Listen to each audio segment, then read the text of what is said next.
बे खेबाव फोसावनो लादों बिटिआर हालामनि मोनब्रै जिल्लाफोरनि मेट्रिक आनजादनि फिथाइ। नंगौ, बे समाव देग्लायनि मेट्रिक आनजादनि फिथाइखौ फोसावबाय।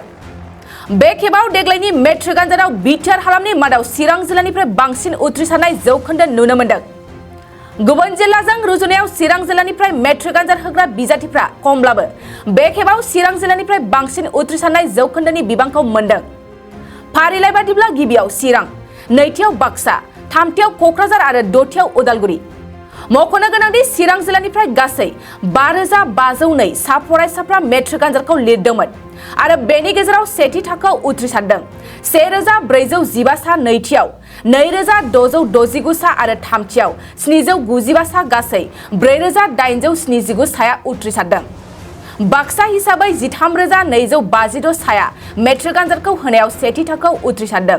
3811 सा, नैथियाव 5265 सा आरो थामथियाव 2084 सा, गासै 11160 साया उथ्रिसारदों। क'क्राझार हिसाबै आनजादखौ लिरदोंमोन गासै 15689 सा, बेनि गेजेराव सेथियाव 2003 सा, नैथियाव 5260 सा आरो थामथियाव 3126 सा, गासै 10417 साया उथ्रिसारदों।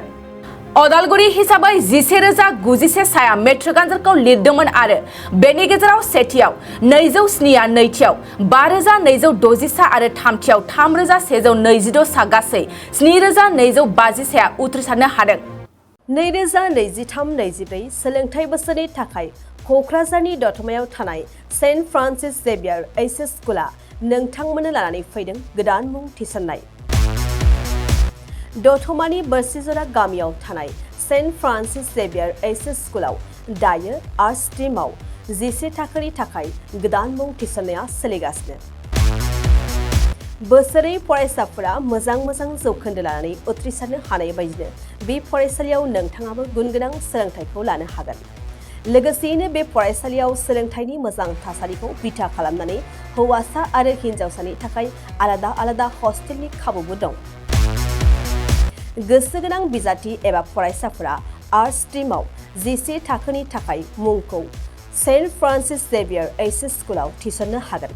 मुं थिसननायनि बागै आबुं बाथ्राखौ मिन्थिनोब्ला नैबे मबाइल नम्बर 7637819350 एबा 6900559217 आव थोंजों सुलाद लानो हागोन।